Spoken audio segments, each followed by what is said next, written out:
أما بعد فقد قال الله تعالى في كلامه المجيد وفرقانه الحميد. أعوذ بالله من الشيطان الرجيم.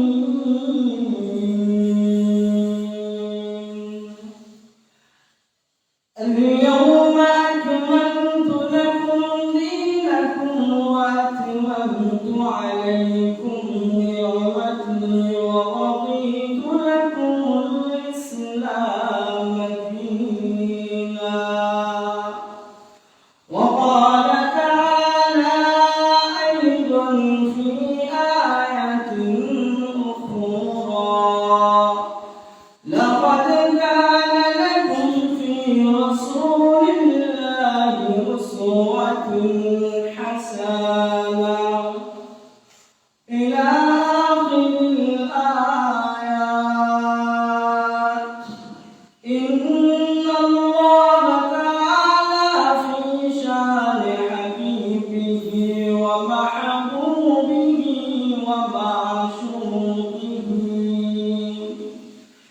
عامرا ومخبرا. إن الله وملائكته يصلون على النبي يا أيها الذين آمنوا صلوا عليه وسلموا تسليما. شكرا لله.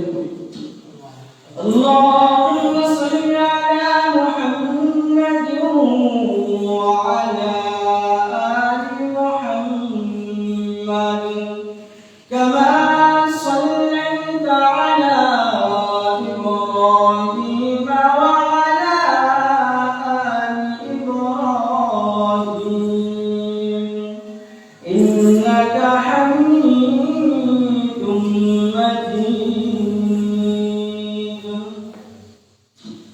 اللهم بارك على محمد وعلى آل محمد كما باركت على إبراهيم وعلى آل إبراهيم إنك حميد مجيد.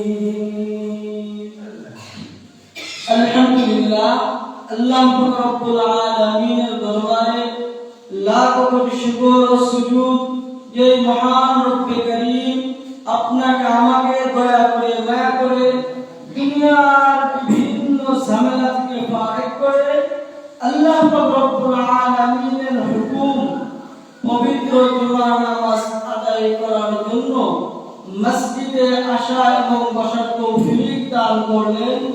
ওই রব্বে করিমের দরবারে সকলেই দিল থেকে শুকরিয়া আদায় করি, সকলেই বলি আলহামদুলিল্লাহ।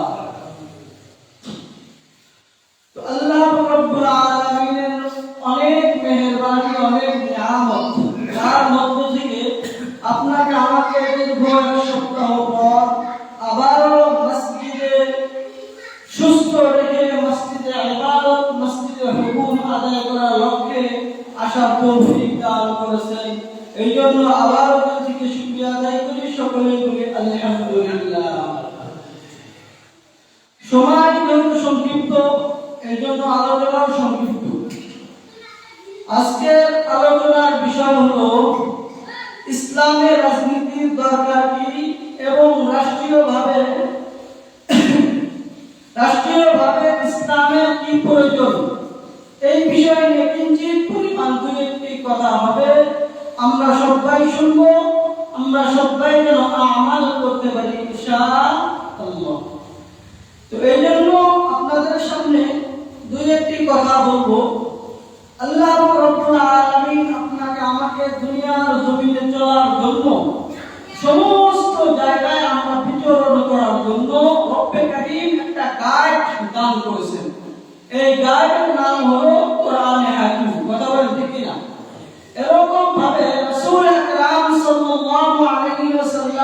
মাধ্যমে আপনার আমার মাঝে লক্ষ লক্ষ লক্ষ দিন হাদিস আসছে দুনিয়ার জমিনের মধ্যে মানুষ কিভাবে চলবে, কিভাবে ফিরবে।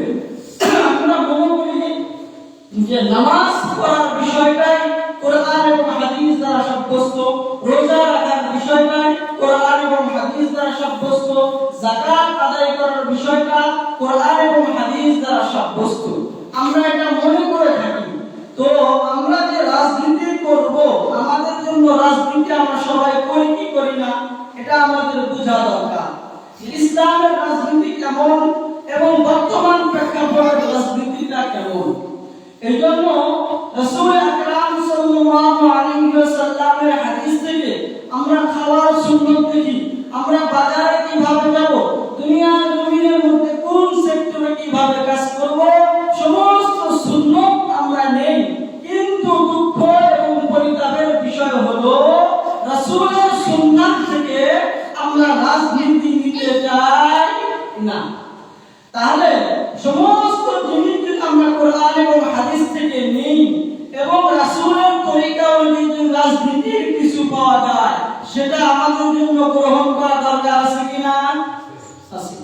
এই জন্য রাসূল আকরাম সাল্লাল্লাহু আলাইহি ওয়াসাল্লাম 1000 বছর আগে দুনিয়ার জমিন থেকে যখন চলে যান, তখন একটি কথা উম্মতের মেসেজ দিয়ে দেন যে আমি দুনিয়ার জমিন থেকে চলে যাইতেছি, তোমাদের মাঝে দুইটি জিনিস রেখে যাইতেছি। সেই দুইটি জিনিস যারা আঁকড়া ধরবে, যারা ধারণ করবে, ওই সমস্ত বান্দা বান্দী আল্লাহ রাব্বুল আলামিন কখনো পথভ্রষ্ট করবে না। সেই দুইটি জিনিসকে আমরা আগে জানবো, এরপর আলোচনার দিকে যাব। قال النبي صلى الله عليه وسلم تركت فيكم أمرين لن تضلوا ما تمسكتم بهما كتاب الله وسنة رسوله أو كما قال عليه الصلاة والسلام.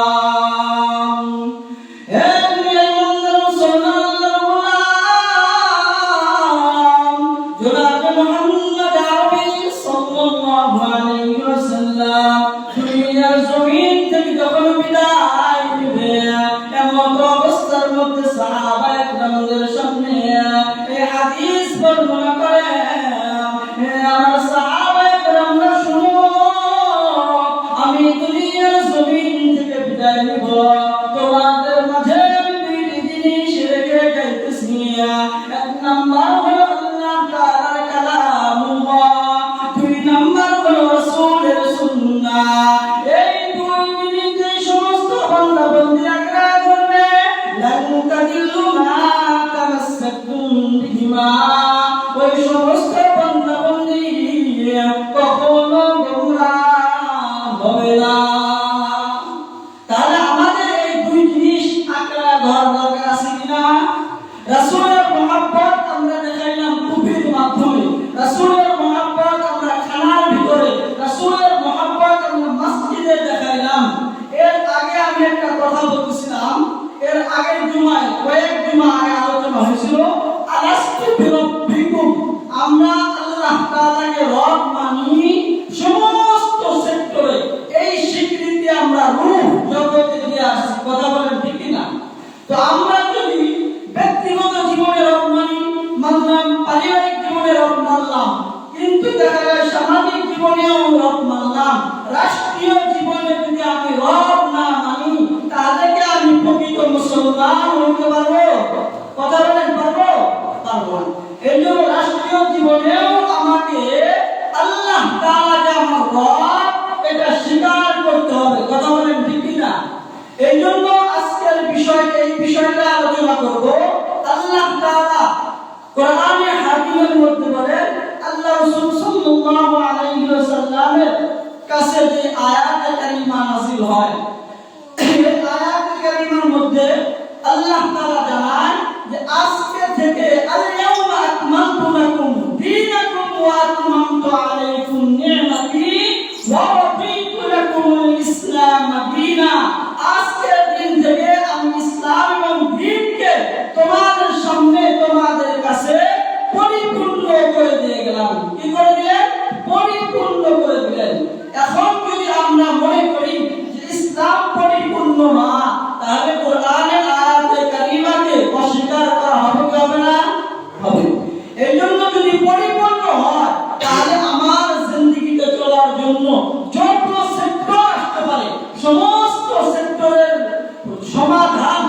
আল্লাহ তাআলা কোরআন এবং হাদিসের মধ্যে রাখছে। কথা বলেন ঠিক কি না? এইজন্য আমাদের কোরআনে হাকিম এবং হাদিস থেকে আমাদের কি কথা নিতে হবে। রাসূল আকরাম সাল্লাল্লাহু আলাইহি ওয়াসাল্লামের আদর্শ আল্লাহ তাআলা বলেন, লাকাদ কানা লাকুম ফি রাসূলিল্লাহি উসওয়াতুন হাসানাহ। হে দুনিয়ার ইমানদার মুসলমান, তোমরা আমার হাবিবের মধ্যে দেখবা তোমরা উত্তম আদর্শ পাইবা। তাহলে রাসূলের ভিতরে যদি উত্তম আদর্শ থাকে, আমরা যদি উত্তম আদর্শ গ্রহণ করি, তাহলে দুনিয়ার যত বড় বড় হোক না কেন, তার কাছে আমাদের আদর্শ ধার নেওয়ার কোনো দরকার আছে নাই। এই জন্য আমি যেটা বলতেছিলাম, রাজনীতি আমরা যারা করি না, অনেকে বলে আমরা অরাজনৈতিক সংগঠন বা বিভিন্ন রকম করে থাকি, রাজনীতি করি না। রাজনীতি এমন একটা বিষয় যেটা বাতাস, যেরকম মানুষ বাতাস থেকে হেফাজত থাকতে পারে না, বাতাস তার গায়ে লাগবেই, মাছ যেমন পানি ছাড়া থাকতে পারে না, ঠিক তেমনি ভাবে দুনিয়ার প্রত্যেকটা মানুষ মুসলমান ইমানদার রাজনীতি ছাড়া থাকতে পারে না। কথা বলেন ঠিক না? কারণ কি, অনেকে বলে আমি রাজনীতি করি না। কথা ঠিক আছে, বুঝলাম রাজনীতি করেন না, কিন্তু আপনি ভোট দিতে যান কি যান না? ভোট দিতে যান। যখন আপনি ভোট দিতে যান, তখন আপনি এটা এক ধরনের রাজনীতি কি করলেন? সুপারিশ বা সাক্ষ্য প্রদান করলেন। এটাই আপনাকে এই দালালত করে বোঝায় যে আপনি একজন রাজনীতি বা রাজনীতি করেন।